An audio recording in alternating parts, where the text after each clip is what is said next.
Hello and welcome to Political Brew. I'm Phil Hirschkorn. On today's program, we'll cover just two topics. The ICE agent surge into Maine, now on a pause brokered by Senator Susan Collins, and Governor Janet Mills' final State of the State address. My guests are Emily Cain, a Democratic former Maine state legislator, House Minority Leader, and congressional candidate who led but was not the founder of Emily's List, which supports pro-abortion rights Democratic women running for office, and Lisa Keim, a Republican, former state senator and assistant minority leader who's currently an Oxford County commissioner. Thank you both for being here. Thank you. Thank you. After a 10-day surge, the ICE operation into Maine is on hold. Senator Susan Collins announcing the pause after a series of phone calls with Trump Homeland Security Secretary Kristi Noem. You know, I've heard a lot of public officials in Maine, including the governor, say that they wanted this operation to end, this enhanced enforcement operation. What I did was get to work on causing it to end. The surge on hold after at least 206 arrests from a secret list of 1,400 targeted immigrants, and no one has explained why people were on it.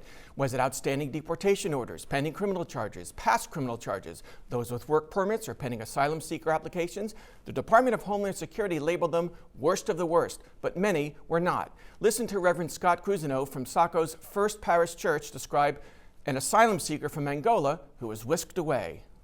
McKengo was one of our greeters that welcome people to worship on Sunday morning. The kids go to Sunday school. Two of the children sing in the church choir. The daughter played Mary in the Christmas pageant. I mean, these are not hardened criminals. Emily, were all of the criminal aliens, as they were described, criminals? Well, certainly we know the answer to that is no. We hear it in your clips, but we also know that from other coverage. But let's get back to where we are right now. This moment where Senator Collins announces, I think the word brokered might be a little generous, where she announces that the surge is ending in Maine, does not come out of nowhere. It comes on the heels of the murder of Renee Good and Alex Preddy in Minneapolis. It comes on the heels of thousands of Mainers stepping up and speaking out in favor of protecting their neighbors, of maintaining their sense of community, and really stepping back against the fear and anxiety that ICE has been perpetrating across Maine for the last few weeks. So I think we have to take this moment as, yes, we are all glad that the surge is supposedly ending. Let's see it now end. Let's find out the answers to those questions of where those neighbors are and what really has been going on. And let's appreciate that a lot of people went through a lot of terrible times in the last few weeks, not just in Maine, but in Minneapolis and across the country. And there's a lot of fear still left lingering. Lisa?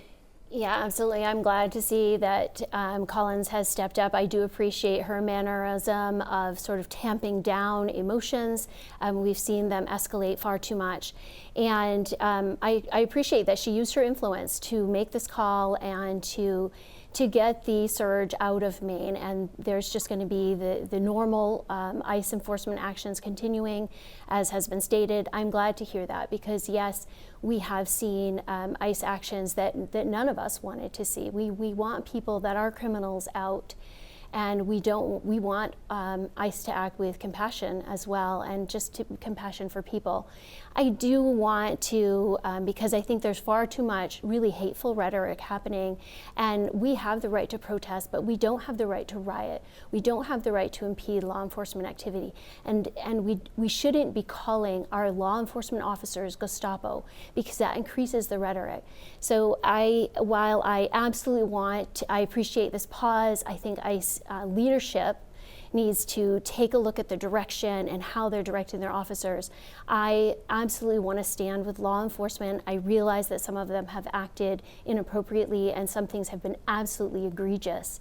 But brush stroking the entire force because of what some people have done is wrong, and I don't want to see law enforcement endangered. I don't want to see people endangered. So I think it's really important for leaders to speak like Susan Collins have and take down the tone, not like Janet Mills has, where you're going to have to go through me to get to Maine people, when we know they're after immigrants, right? They are not Maine people.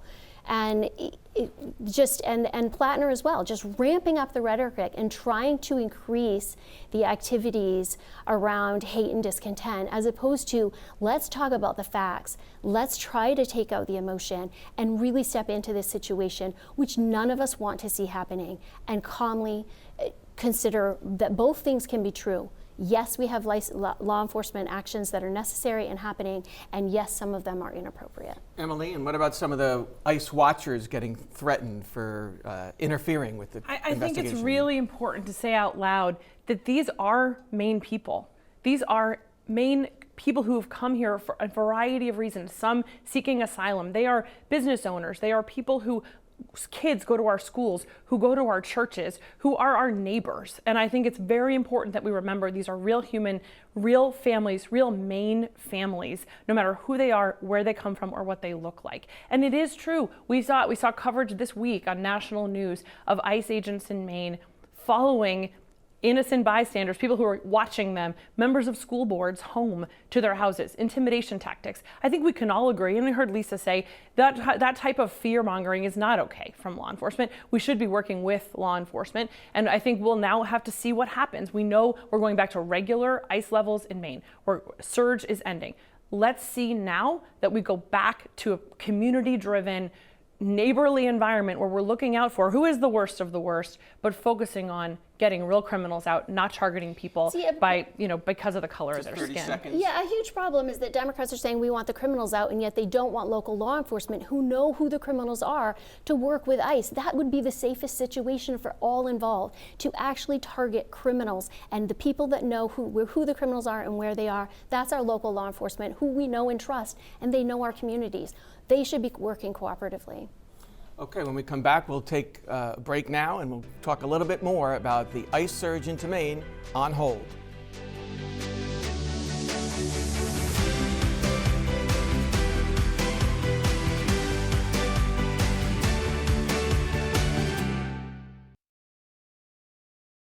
After Republican Senator Susan Collins announced the pause in the ICE surge, Democratic U.S. Senate candidate Graham Plattner went ahead with a scheduled anti-ICE, anti-Collins rally outside her Portland office. He mocked the Collins-Nome deal as a pinky promise and criticized Collins' determination as Senate Appropriations Committee chair to get every annual spending bill, including for the Department of Homeland Security, passed this week.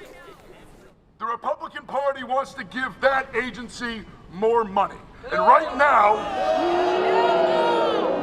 Susan Collins is going to try to trick us all into thinking that because Kristi Noem said so, we should respect giving them more cash.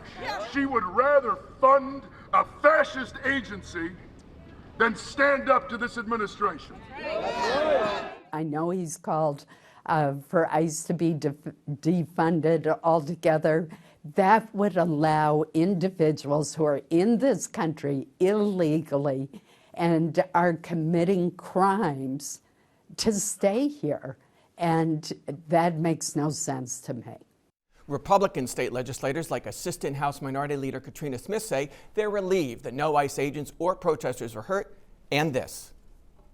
200 dangerous criminals were taken off the street during the time that ICE had that operation. So we're glad that that happened as well, because we absolutely know that they took child predators, people involved in fraud, people who are here illegally off the streets, and that only makes Maine a safer place for everyone.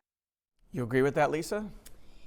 I think both sides are tending to highlight the ones that make them look good in this, right? Like there's absolute criminals, there's child predators, absolutely, and there are some that are taken that have split up families wrongly. And that's why I have to say I appreciate Susan Collins' approach to this, because I, like her, believe we need to look at facts, not fear. We need to look at the truth, and we need to say both things can be true at once. Yes, we're getting rid of criminal aliens that are wreaking havoc in our communities, and yes, we have broken up families that shouldn't have been done. And I still have to point back as well to the Biden-era administration. The reason that we are in this mayhem is because we had complete open borders, and now there's a whole reshuffling of how do we deal with a system that's been inundated inundated and deal with this. I mean, we absolutely need to increase funding to immigration, the court services, so that people can get through. Even Angus King said 80% of the people here claiming asylum are going to be denied because they're wrong claims. We need to get those people out. They don't belong here. And that requires us funding ICE. That requires us funding the Department of Justice and that the court system there as well. But it's both and. It's not one or the other. Emily, Democrats in Washington are holding up that Homeland Security bill. They want reforms to ICE on masks, on body cameras, on warrants. What's your view? Well, I think nobody wants a government shutdown. I think we should start with that. Government shutdowns are hard on states in particular. We've dealt with that here, but it's also not okay to just let things go in the face of the tragedies that we've seen over the past few weeks. So I think it's appropriate and it's strong that we're talking about reforms to ICE. We're talking about abolishing the abuses of ICE, right? We're not talking about getting rid of immigration officials or ICE agents from the Democratic side nationally. But I think it's really important to highlight what you heard from Graham Plattner, because the response to Senator Collins from Graham Plattner was the rally, was the bullhorn on the outside of her office, and you didn't show it, but the response from Governor Mills was, okay, now show me where those 206 people are, what they did, and let's bring home the people who don't actually belong in the system. And I think this is a snapshot, or really a bright light shining on how this primary is going to play out in the next few months. It is a real stark contrast in style, in approach, in tone, right? In this kind of moment where you see Graham Plattner rallying with the bullhorn and you see Janet, Governor Mills, saying, okay, now show me the legal stuff. Let's get this work done. I think this is a theme that's going to keep playing out between the two of them, sort of who's, revving people up and rallying and who's focusing on the work at hand. Lisa, what about this claim that everyone being picked up or targeted is the worst of the worst? I went and looked on the DHS website, and our viewers can do it too. DHS.gov/wow for worst of the worst. So they've only posted information on 13 of those 206 arrests, 6 for selling drugs, 4 for assault, 2 for theft, 1 for failure to report a crime. A separate press release talked about 10 other arrests, including a woman convicted of mail fraud. I guess that's the fraud that Representative Smith was referring to. Another woman charged with endangering the welfare of her child, and a man charged with domestic violence. Their case details are not shared. What do we make of the quality of the cases that we're hearing about?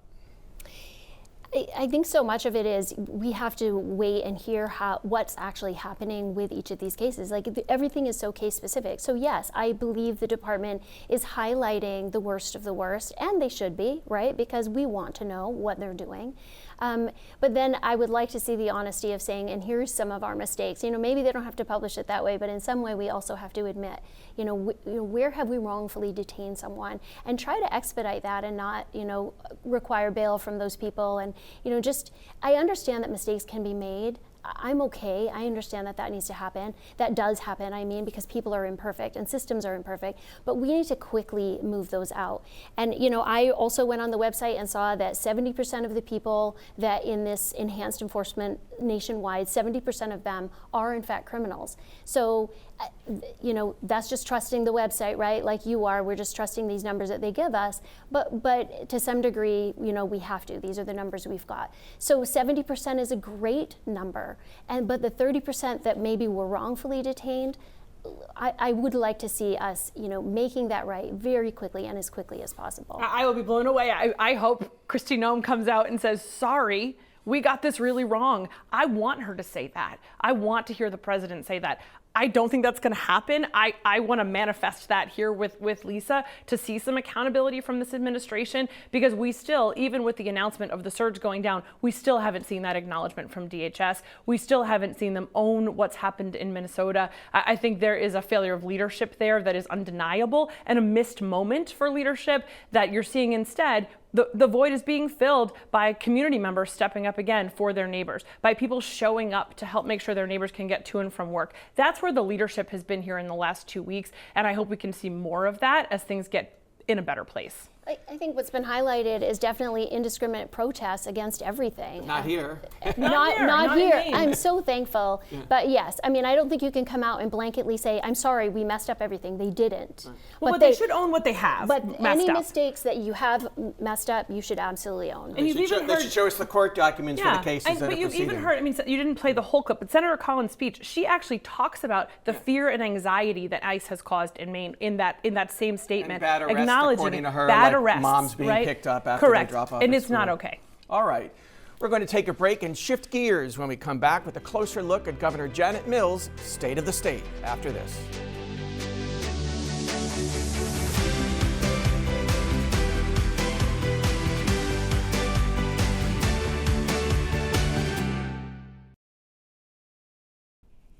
Governor Janet Mills delivered her 8th and final formal address to the state legislature this week. In an hour-long State of the State speech, Mills said the state of the state is strong and proposed new spending, such as to make free community college tuition permanent. Mills proposed $300 relief checks for anyone who earns up to $75,000 a year as an individual or $150,000 as a married couple.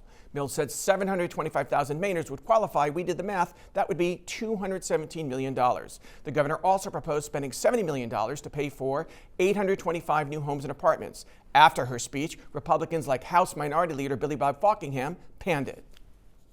These three proposals, distributing relief checks, building more homes, and making free community college permanent, will provide both immediate and long-term cost relief. It was a joke. I didn't hear anything about the record overdoses. I didn't hear anything about the 143 children that have died. It was ignoring all the real problems we have, just totally ignoring them and doing a bunch of handouts and campaign promises. Campaign promises, and Falkingham also said the state of the state is poor. What's your view? Well, first of all, I was appalled at the address. It's a complete campaign speech. You can tell she's in a Democrat primary. She left basically her moral compass, I think, of the things that she generally stood for, which was law enforcement and, making sure that we had a budget stabilization fund that made the state secure. She's just in a giveaway mode, making sure she can give out checks to people to, taking their own money, handing it back to them to buy their votes. It's just ridiculous. I think the Maine people will see through this. Definitely ignoring a lot of the really serious issues that Mainers feel, the outmigration of our young people, which is, just got us on such a bad trajectory for labor shortages, the fact that we have the highest energy rates in the nation, just on and on. Our taxes are through the roof. All these things that real Mainers are feeling, she ignored in her very flowery, somewhat tone-deaf speech. Well, a lot of the spending Mills is proposing would come from the rainy day fund, which has quadrupled under her watch. It's now a record $1 billion. She's never dipped into it before. What do you think of that plan? So I have a personal rule that I don't do math in public, right? And there's a lot of math to unpack here. Right. But the math, what I can talk about in big numbers is a record rainy day fund. Why do we have that? Because Governor Mills has been fiscally disciplined during very difficult times over the last 7 years as governor.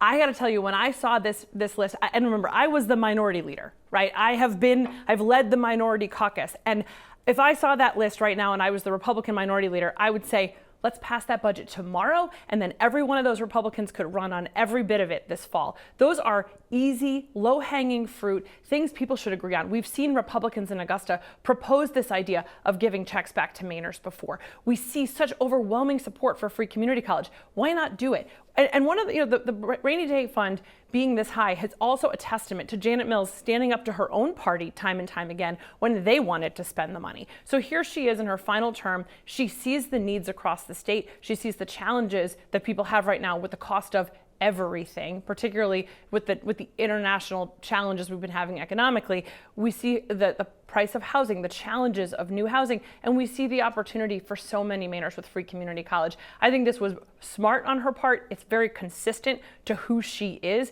And as somebody who's known Janet for more than 20 years, what I know about Janet is that she means what she says when she says you'll have to go through her if you want to harm Maine people. That's not inconsistent for her. It was a little feistier in her tone on Tuesday night, but I liked it.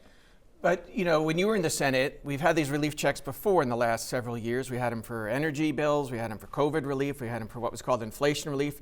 Also hundreds of dollars adding up to hundreds of millions of dollars. What's wrong with $300 for everyone at a time when our energy bills are spiking?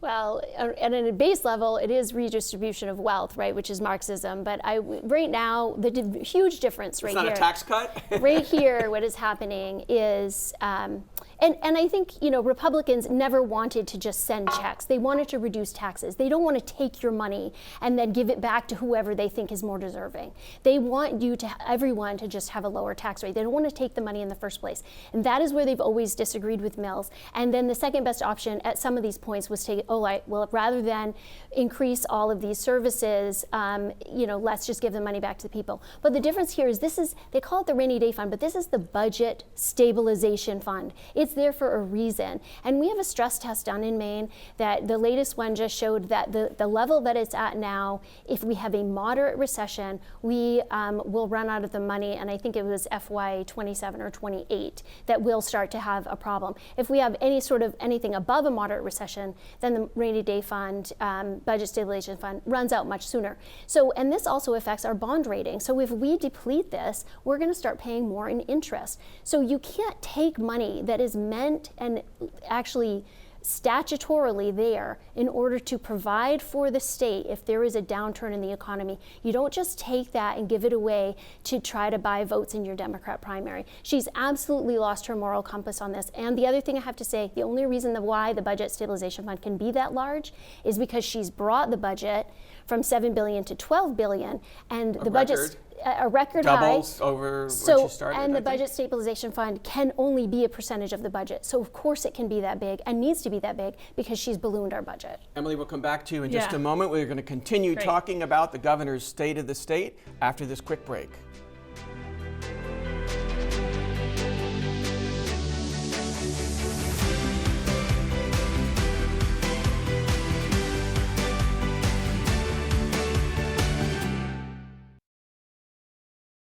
During this week's expansive State of the State address by Governor Mills, her fellow Democrats who've held the majority her entire tenure applauded a lot. Republicans did not. As you see there, some walked out after she talked about having expanded reproductive rights, health coverage for postpartum care, and funding for Planned Parenthood and Maine Family Planning Services. Mills ad-libbed this. You want to protect women and girls, then fully fund health care for women and girls, and fully fund domestic violence shelters, and fully fund sexual assault service if you really want to protect women and girls. There were a lot of cheers there, and then Mills subsequently proposed $2.25 million to restore funds cut by the Trump administration for Planned Parenthood and Maine Family Planning primary care services, she said. And a couple minutes later, as Mills criticized the federal government for doing too little on health care, Republican Representative Jim Thorne heckled Mills, shouting, "Is this a campaign speech?" "You bet it is, Jim," Mills shouted back. Okay, that was the excitement, the unscripted part of the evening. Lisa, why are Republicans walking out? Where's the decorum and the civility? Yeah, I mean, if I were there, maybe I wouldn't have chosen to walk out, but I did talk to some that did, and a big part of that was this sort of really partisan way she kind of went after them about protecting women and girls.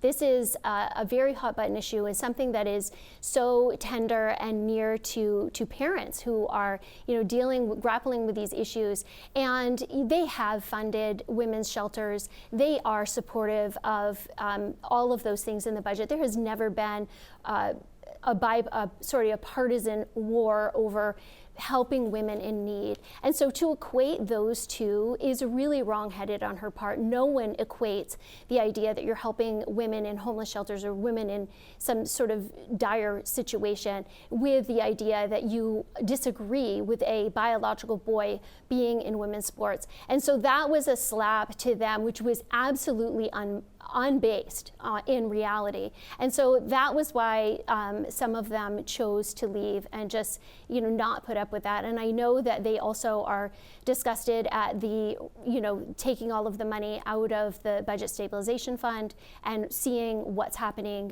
what could potentially happen to our state if she puts us in that position. Do you think that's what it was about, or was it about abortion? No, I actually think it was about sort of from the very beginning, right? When she got up and said, "This is my last state of the state address," and the Republicans stood up and cheered, right? And I will say I was horrified when they walked out, having sat there not through 4 of these speeches with Governor Paul LePage, who was notoriously bombastic and combative during his speeches, even interacting directly with legislators, including myself, during his speeches. Never in a million years would I have walked out, because my job is to sit there and listen and be engaged on behalf of my constituents and the people of Maine. I think in this speech, and I'm not sure that what the representative shouted at her was right. I don't think he said, is this a campaign speech? I think what he said is this the state of the state, or is this something else? I mean, that's what I heard on from my TV. And Janet said, yeah, you bet it is. It is the state of the state. And she connected the dots, plain and simple, right there, that you cannot pretend like there's not a cause for the state to take action when 8,500 Mainers have